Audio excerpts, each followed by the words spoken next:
हरे कृष्णा। जगतगुरु शिल प्रभुपाद महाराज की जय।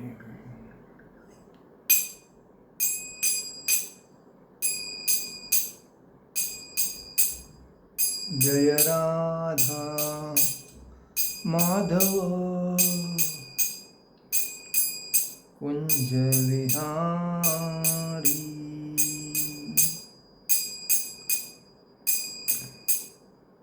जय राधा माधव कुंज विहारी।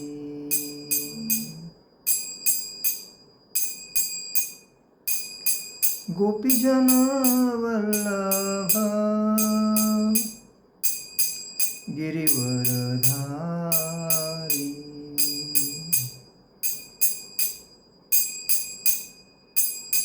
गोपीजन वल्लभ गिरिवरधारी। यशोदानंदन व्रज जनरंजन। यशोदानंदन व्रज जनरंजन। यमुना तीरा वनचारी। यमुना तीरा वनचारी। जय राधा माधव कुंज विहारी। जय राधा माधव कुंज विहारी। हरे कृष्णा कृष्णा कृष्णा हरे हरे। हरे राम राम राम हरे हरे। हरे कृष्णा कृष्णा कृष्णा हरे हरे। हरे राम राम राम हरे हरे। हरे कृष्णा कृष्णा कृष्णा हरे हरे। हरे राम राम राम हरे हरे। हरे कृष्णा कृष्णा कृष्णा हरे हरे। हरे राम राम राम हरे हरे। हरे कृष्णा कृष्णा कृष्णा हरे हरे। हरे राम राम राम हरे हरे। जय ओम विष्णुपाद परमहंस परिव्राजकाचार्य अष्टोत्तर शताभय चरणारविंद भक्ति वेदांत स्वामी शिल प्रभुपाद महाराज की जय। जय ओम विष्णुपाद परमहंस परिव्राजकाचार्य अष्टोत्तर शतशिल भक्ति सिद्धांत सरस्वती ठाकुर शिल प्रभुपाद महाराज की जय। जय ओम विष्णुपाद परमहंस परिव्राजकाचार्य अष्टोत्तर शतशिल गौर किशोर जी बाबा जी महाराज की जय। जय ओम विष्णुपाद परमहंस परिव्राजकाचार्य अष्टोत्तर शतशिल जगह भक्ति विनोद ठाकुर शिल प्रभुपाद महाराज की जय। जय ओम विष्णुपाद परमहंस परिव्राजकाचार्य अष्टोत्तर शतशिल जगन्नाथ जी बाबा जी महाराज की जय। जय ओम विष्णुपाद परमहंस परिव्राजकाचार्य अष्टोत्तर शतशिल नामाचार्य शिल हरिदास ठाकुर की जय। जय ओम विष्णुपाद परमहंस परिव्राजकाचार्य अष्टोत्तर शतशिल श्री रूप सनातन भट्ट रघुनाथ श्री जी व गोपाल भट्टदास रघुनाथ छठ गोस्वामी शिल प्रभुपाद महाराज की जय। अनंत कोटि वैष्णव वृंद की जय। नामाचार्य श्री हरिदास ठाकुर की जय। प्रेम से कहो श्री कृष्ण चैतन्य प्रभु नित्यानंद श्री अद्वैत गदाधर शिवासादि गौरव भक्तवृंद की जय। श्री राधा कृष्ण गो गोपीनाथ श्याम कुंड राधा कुंड गिरि गोवर्धन की जय। मथुरा वृंदावन धाम की जय। नवदीप मायापुर धाम की जय। द्वारका धाम की जय, पूर्ण पुरुषोत्तम जगन्नाथपुरी धाम की जय, अयोध्या धाम की जय, बद्रीनाथ धाम की जय, रामेश्वरम धाम की जय, गंगा माई की जय, यमुना माई की जय, तुलसी महारानी की जय, भक्ति देवी की जय, हरिनाम संकीर्तन की जय, समवेद भक्तवृंद की जय, समवेद भक्तवृंद की जय, समवेद भक्तवृंद की जय, श्री गुरु गौरांग की जय। All glories to assembled devotees, all glories to assembled devotees, all glories to assembled devotees, Shri Guru Gaurang की जय। निताई गौर प्रेमानंदे हरि हरि बोल। ओम नमो भगवते वासुदेवाय, ओम नमो भगवते वासुदेवाय, ओम नमो भगवते वासुदेवाय। नारायणं नमस्कृतं नरो चैव नरोत्तमं देवी सरस्वती व्यासं ततो जयोदिरये। नष्टप्रायेषु भद्रेषु नित्यं भागवत सेवया भगवती उत्तमश्लोके भक्ति भवति नैष्टिकी। कृष्णाय वासुदेवाय देवकी नंदनाय च नंदगोपकुमाराय गोविंदाय नमो नमः। पुरुषोत्तम महीने के आज दूसरे दिन में आपका हार्दिक स्वागत। हम लोग चर्चा कर रहे हैं पुरुषोत्तम महीने के पुरुषोत्तम योग, जो भगवद गीता का जो अध्याय है 15वां, उसके ऊपर चर्चा कर रहे हैं। उसके दूसरे श्लोक पे चर्चा कर रहे हैं। अधश्वोर्ध्वर्वप्रसुस्तशाखाम्, अधशोध्वर्वप्रसुस्तशाखां गुणप्रवृद्धा विषयप्रबालाम्, अधश्च मूल्याननुसन्ततानि कर्मानुबन्धीन मनुष्यलोके। अधश्चोर्ध्वर्व प्रसुस्तशाखां गुणप्रवृद्धा विषयप्रबाला, अधच्छ मूल्याननुसन्ततानि कर्मानुबन्धीन मनुष्यलोके। अधर्षोर्ध्वर्व प्रसुतास्तशाखां गुणप्रवृद्धा विषयप्रबाला, अधर्ष मूल्याननुसन्तितानि कर्मानुबंधानि मनुष्यलोके। अध म्हणजे नीचे, च म्हणजे तथा, ऊर्ध्व म्हणजे ऊपर की ओर, प्रसूता फैले हुए, तस्य म्हणजे उसकी, शाखा शाखाएं, गुण प्रकृति के गुणों द्वारा, प्रवृद्धा विकसित, विषय इंद्रिय विषय, प्रवाला टहनिया, अधा नीचे की ओर, च म्हणजे तथा, मूल्यानी जड़ों को, अनुसंततानी विस्तृत, कर्म करने के लिए, अनुबंधिनी बंधा, मनुष्यलोके मानव समाज के जगत में। अनुवाद और तात्पर्य श्रील प्रभुपाद महाराज की जय।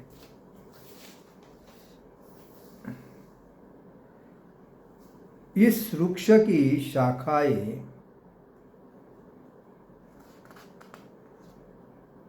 ऊपर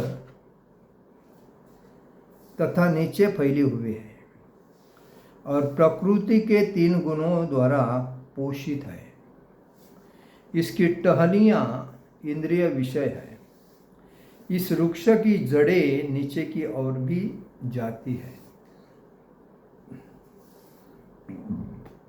जो मानव समाज के सकाम कर्मों में बंधी हुई है। तात्पर्य में श्रील प्रभुपाद जी लिखते हैं, अश्वस्थ वृक्ष मतलब वड़ का वृक्ष की यहाँ और भी शाखा व्याख्या की गई है। अश्वस्थ वृक्ष की यहाँ और भी व्याख्या की गई है। इसकी शाखाएं चतुर्दिक फैली हुई है।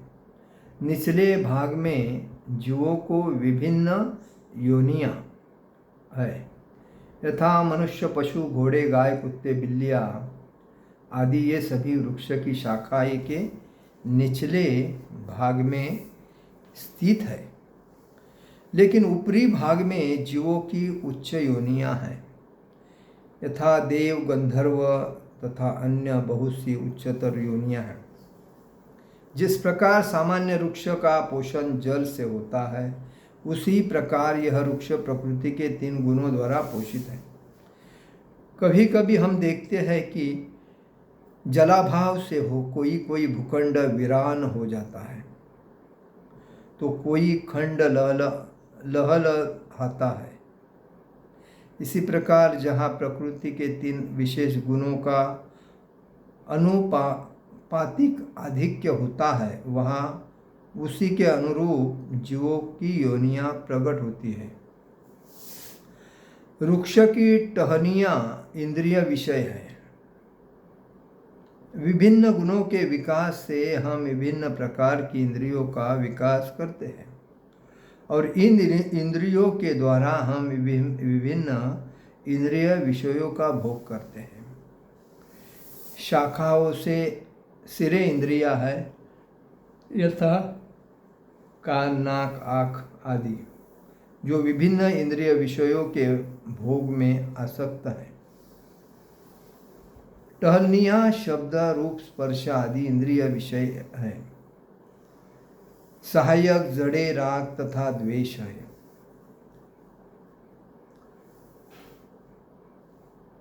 जो विभिन्न प्रकार के कष्ट तथा इंद्रिय भोग के विभिन्न रूप है।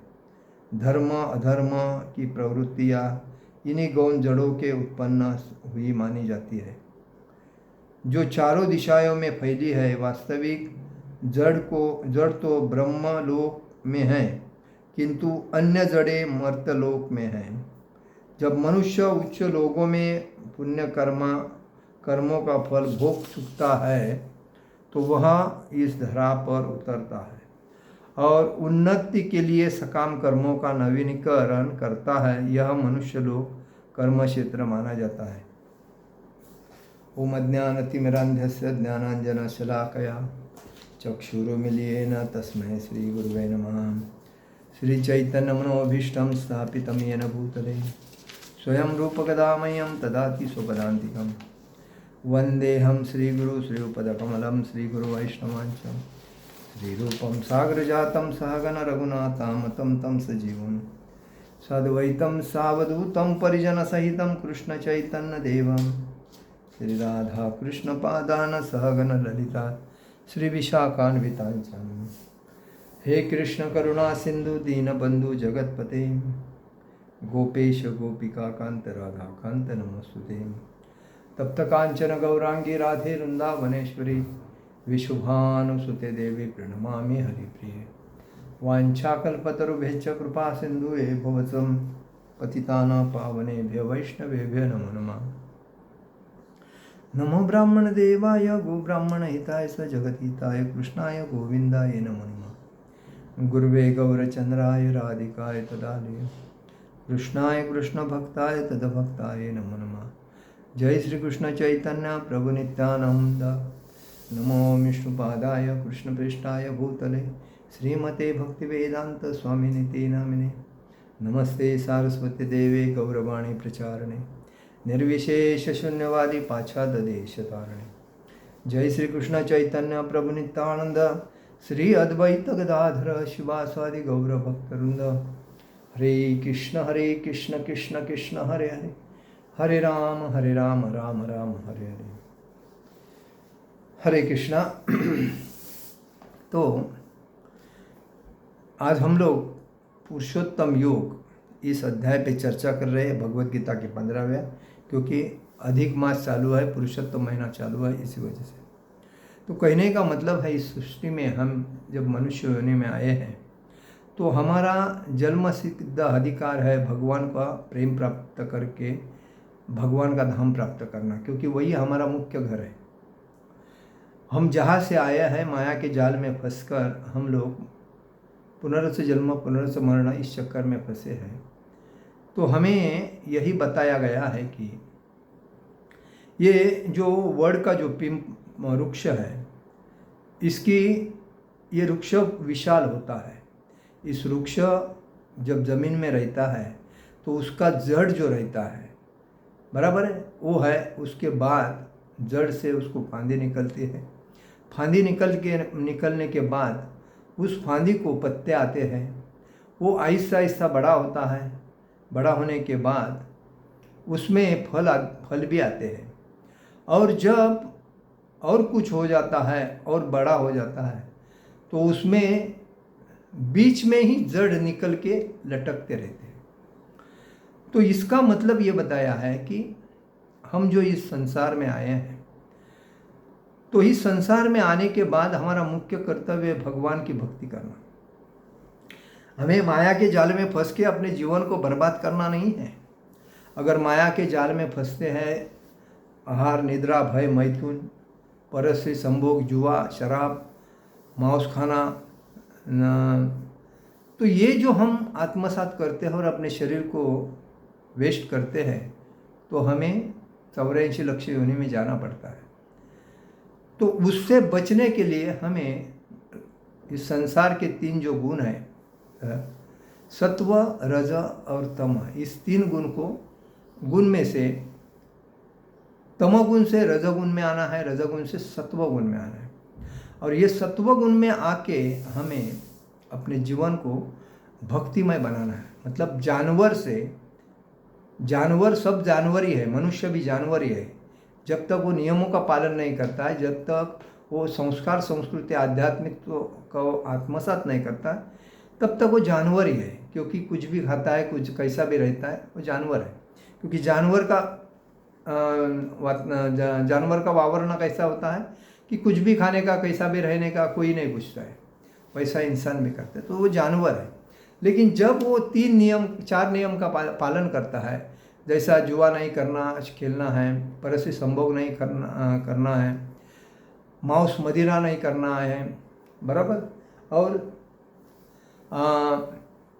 परस्त्री संभोग नहीं करना है, ये, और हमेशा भगवान के नाम गुण रूप लीला में तल्लीन रहना है, ये जो 4 नियम जब पालन करता है तो उसको मनुष्य माना जाता है। मनुष्य नियम का पालन करके आप खुद मैं मनुष्य हूँ ये जान सकता है, और वो मनुष्य जब होता है तभी वो भक्ति कर सकता है। अज्ञान व्यक्ति जब रहता है तो ज्ञानी व्यक्ति की संगति से वो अज्ञान से ज्ञान की तरफ चलता है। तो यही बात है इस श्लोक में बताया गया है कि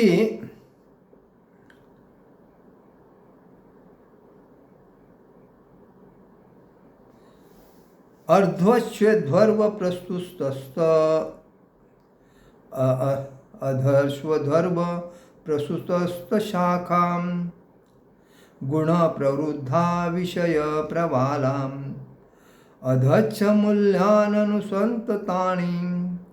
कर्मानुबंधीन मनुष्य लोके। इसमें क्या बताया? अधच्छ ऊर्ध्वम मतलब नीचे और ऊपर, प्रसूता तस्य शाखा मतलब उसकी शाखाएं फैले हुए, शाखाएं जमीन के भी नीचे है और ऊपर भी लटकती रहती है। गुण प्रवरोधा मतलब 3 गुणों वाले, सत्व रज तम से बड़ी हुई है। विषय प्रवाला विषय भोग उसके क्या है? कोमल पत्ते हैं, और नहीं जो छोटी छोटी नहीं टहलियाँ आती है वो है। कर्म अनुबंधिनी कर्म से बांधने वाली, मनुष्य लोके म्हणजे मनुष्य लोक में।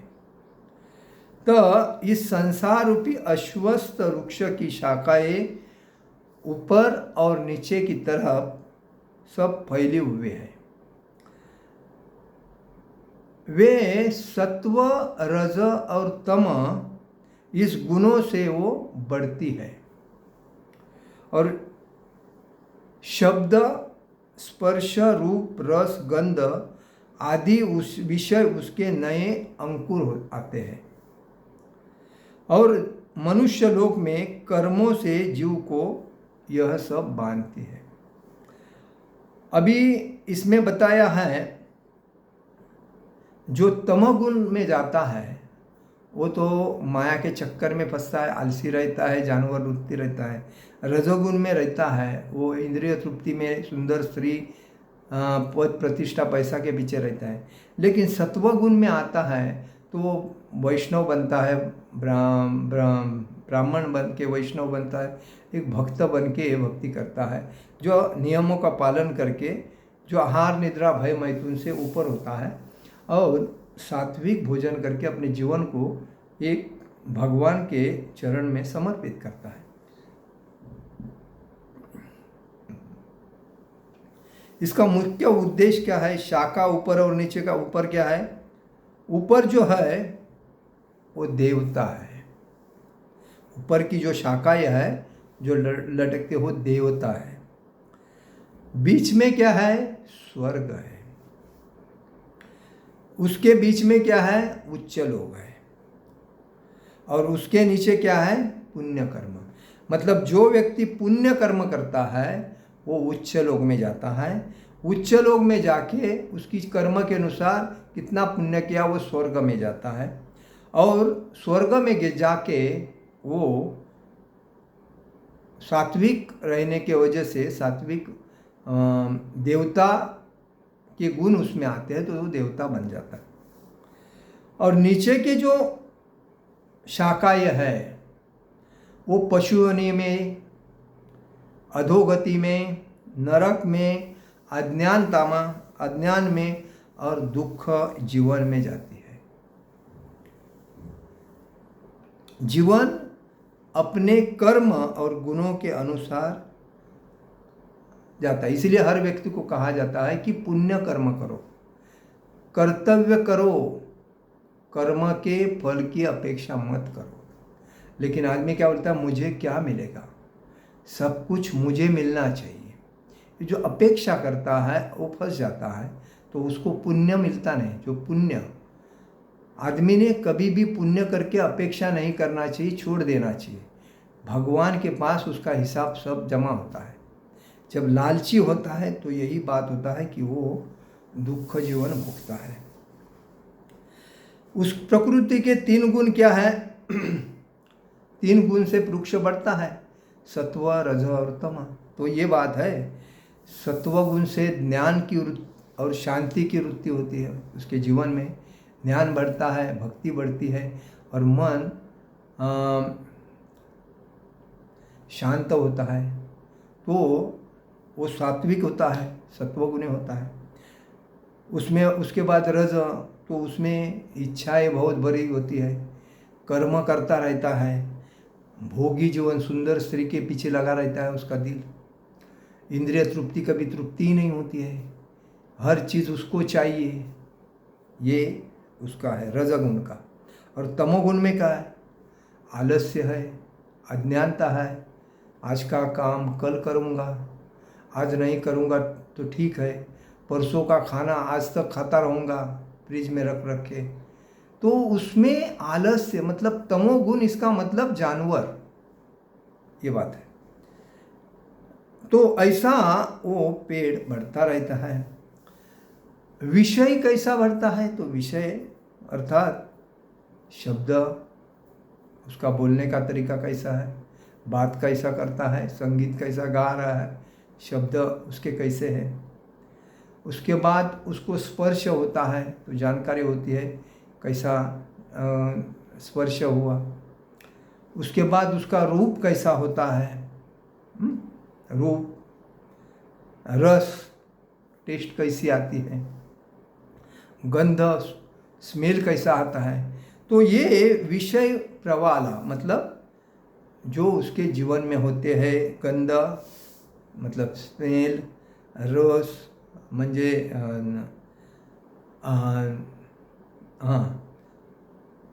रूप, स्पर्श, शब्द, ये उसके होते हैं। अर्थात इंद्रियों के भोग की संसार वृक्ष के कोमल अंकुर है। इंद्रियों के भोग संसार के वृक्ष के, संसार रूपी वृक्ष के कोमल अंकुर है। ये भोग वो हर जीव को आकर्षित करते हैं। उसके बाद कर्मानुबंधिनी। कर्मानुबंधिनी के कर्म जीव को बांधता है। जैसा पुण्य कर्म करेगा तो पुण्य मिलता है, पाप कर्म करेगा तो पापी बनता है, नरक में जाता है। तो इच्छा क्या है? इच्छा कर्म है। कर्म क्या है? तो कर्म संस्कार है। और संस्कार क्या है? तो संस्कार पुनर्जन्म है। इस प्रकार जीव संसार के चक्र में घूमता रहता है। जैसा कर्म करता है उसे उसके बेसिस पे उसको इच्छा प्राप्त होती है और उस प्रकार से उसको अगला जीवन मिलता है। संस्कार उसके अच्छे हैं तो उसका जीवन अच्छा रहता है, नहीं तो उसका संस्कार अच्छे रहने से वो अच्छा कार्य करता है। अगर बुरे संस्कार होते हैं तो उसके हाथ से बुरे कार्य होता है। और पुनर्जन्म, जैसे उसको संस्कार उसमें अच्छे नहीं थे लेकिन वो माया के जाल में फंसा पड़ा है, तो उसने सब कुछ किया है, मेरा है करके, तो उसका ध्यान पीछे लगा है, तो वो आगे जाएगा नहीं, वो वापिस पुनर्जन्म में आएगा।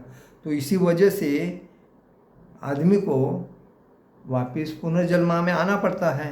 तो यही चक्र है, जन्म मृत्यु जरा व्याधि। तो उस व्यक्ति से जब भक्ति नहीं करता तो वो इंद्रिय तृप्ति में लगा रहने से उसका मोह बढ़ता जाता है। वो अगला जन्म कुत्ता, बिल्ली, बंदर 84 लक्ष योनि में जाता है। तो इसीलिए संसार में आसक्त नहीं होना है। मतलब मेरे पत्नी, मेरा बच्चा, मेरी बाइक, मेरा कार, मेरा हेलीकॉप्टर, मेरा विमान, मेरी प्रॉपर्टी, मेरा करके आसक्त नहीं होना है। ये सब माया है, इसको छोड़ना है। तो ये वृक्ष क्या करता है? ये संसार अस्थायी है, परमानेंट नहीं है। ये परमानेंट भगवान का घर ही तुम्हारा घर है। ये जो भी आप देख रहे हैं ये आपका 100 साल है। उस 100 साल के अंदर आपको पुण्य कर्म करके आपको जाना है।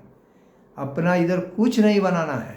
ये सब भगवान की प्रॉपर्टी है, उसमें से आपको जितना लगता है उतना यूज़ करना है। बाकी का वैसा क्या वैसा छोड़ना है। मेरा है, मेरे दादा का है, मेरे बाबा का है, मेरे पाता, ये नहीं बोलना है। आपका कुछ नहीं, आप नंगे आए थे नंगे जाओगे। आपके पास चड्डी भी नहीं है, याद रखो। तो ये आपको समझना चाहिए। तो ये संसार अस्थायी वृक्ष है और इसके मूल को पहचानना है। मतलब जड़ को हमें पहचानना है कि हम भक्ति करने से या वैराग्य, मतलब भक्ति करेंगे तो पुण्य कर्म आएगा, भक्ति नहीं करेंगे तो नरक में जाएंगे। तो यही भक्ति और वैराग्य से इसे ऊपर उठा सकता है। मतलब ये हम जीवन को अपने सार्थक कैसे बना सकते हैं? भक्ति करके और जीवन में वैराग्य। तो भक्ति को प्राप्त करना है तो हमें ज्ञान, वैराग्य आत्मसात करना चाहिए। तो ज्ञान जब हमें मालूम पड़ता है कि ये क्षुल्लक है, तात्पुरता है, स्वप्न है, इसमें ज़्यादा फंसना नहीं चाहिए, तो ये ज्ञान है। और उसी वजह से हम सबको ये नहीं चाहिए, वो नहीं चाहिए, वो नहीं चाहिए, वो नहीं चाहिए, खाली भगवान की भक्ति चाहिए। तो ये वैराग्य है। और इसी वजह से आत्मसात भक्ति होने से आत्म साक्षात्कार होता है और साक्षात्कार होने से हमें भगवान का धाम प्राप्त होता है। तभी हमारा जीवन इस चक्र, जन्म मृत्यु के चक्र से छूट के हमें आध्यात्मिक धाम, भगवान का गोलोक धाम प्राप्त होता है, ये कहा जाता है। तो हमें याद रखना चाहिए कि इस पुरुषोत्तम योग में यही बताया है कि हमें माया के जाल में फंस के अपने जीवन को बर्बाद नहीं करना है। हमें समझना चाहिए हम अगर तमोगुण में हैं तो रजोगुण में जाके सत्वगुण में कैसे हो जाएगा। जैसा कि ब्राह्मण, क्षत्रिय, वैश्य, शूद्र ये जो बताया है, तो शूद्र से हमें वैश्य बनना है, वैश्य से हमें क्षत्रिय बनना और क्षत्रिय से हमें ब्राह्मण बनना है, ब्राह्मण बन के हमारे जीवन को सार्थक बनाना है। वैसा तो गुरु तीन ही लोग करते हैं, एक ब्राह्मण, क्षत्रिय, वैश्य। शूद्र का हिस्सा भी गलत है, क्योंकि वो नौकरी रहता है और अति शूद्रता के वजह से उसको ज्ञान नहीं होता है। ज्ञानी व्यक्ति जो ब्राह्मण है वो समाज को ज्ञान सिखाता है, पढ़ाता है, आध्यात्मिक ज्ञान पढ़ाता है। क्षत्रिय समाज का रक्षण करता है और वैश्य समाज का पेट भरने के लिए धन धान्य की उत्पत्ति करता है, और शूद्र ये तीनों की नौकरी करके उनकी सेवा करता है। तो अति शूद्रता जो होती है तो मांस, मदिरा, जुआ, परस्त्री संभोग, उसी से आदमी को जीवन बर्बाद करते हैं। उससे हमें छूटना चाहिए और जीवन को सही रास्ते पर लेके आके जीवन को सार्थक करना चाहिए। ये हमें आज जानकारी मिलती है। हरे कृष्ण कृष्ण कृष्ण हरे हरे, हरे राम राम राम हरे हरे। जगत गुरु श्रील प्रभुपाद महाराज की जय। परम पूज्य लोकनाथ स्वामी महाराज की जय। निताई गौर प्रेमानंदे। हरि हरि बोल।